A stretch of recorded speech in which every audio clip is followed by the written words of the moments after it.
Dear students, today we are going to study about capillary action. The phenomenon of rise or fall of a liquid inside a capillary tube when it is deep in the liquid is called capillarity. Capillary tube is a tube having very fine bore. Its diameter is near about 1 mm and this tube is open at both the ends. When one end of capillary tube is deep in a liquid which partially or completely wet the capillary, the level of the liquid in the capillary rises. And if the capillary is deep in a liquid which does not wet its surface, the level of the liquid in the capillary drops. And this rise and fall of a liquid inside a capillary when the capillary is deep in the liquid is known as capillarity or capillary action. We observe many examples of the capillary action in daily life, such as oil rises up the wick of lamp,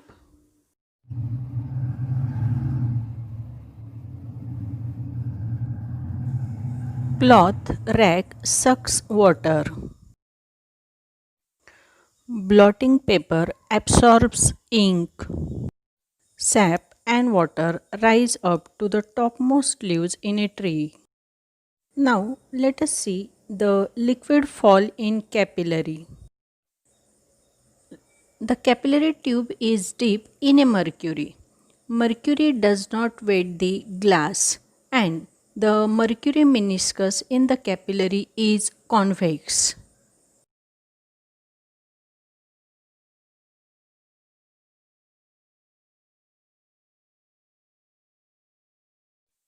Consider the points A, B, C and D such that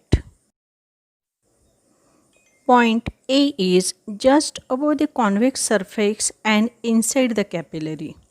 Point B is just below the convex surface and inside the capillary. Point C is just above the plane surface and outside the capillary. And point D is just below the plane surface and outside the capillary and below the point C. Let PA, PB, PC and PD be the value of pressure at the points A, B, C and D respectively. We know that the pressure on the concave side is always greater than on the convex side of the liquid. Means pressure at point B is greater than pressure at point A. Point A and C are in air and at the same height, hence the atmospheric pressure at point A and C are same. Between the point C and D, the surface is plane, hence the pressure at point C is equal to the pressure at point D.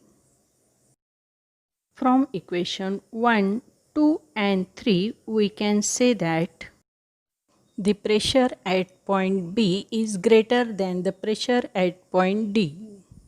But the point B and D are at the same horizontal level. Hence, in order to maintain the same pressure, the mercury in the capillary rushes out of the capillary and there is a drop in the level of the mercury inside the capillary. Now let us see the rise of liquid inside the capillary. When the capillary deep in water, it shows the upper concave meniscus. We know that the pressure on the concave side is large. Hence, the pressure at the point A is greater than the pressure at the point B.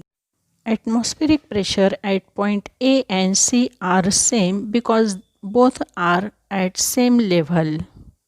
Pressure at the point C is same as the pressure at point D because the liquid level is horizontal. From equation 1, 2 and 3, we can conclude that the pressure at the point D is greater than pressure at point B.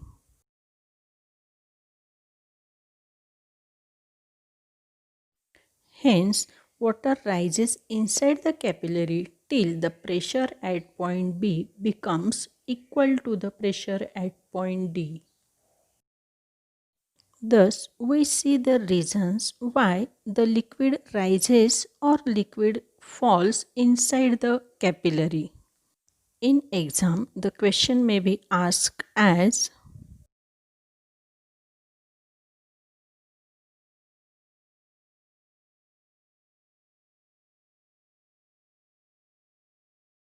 Hey, do you know effect of impurity on surface tension? Yeah, common salt dissolved in water increases surface tension of water. Phenol or detergent mixed in water decreases surface tension of water. Insoluble impurity added in water decreases surface tension of water. Thanks. Do you know effect of temperature on surface tension? In most liquids, temperature increases, surface tension decreases. New cotton fabric wash in cold water. Because cold water has higher surface tension, so it does not make contact with fabric. Hot water has low surface tension, hence used to remove tough stains on fabric. In molten copper or molten cadmium, surface tension increases as increasing temperature.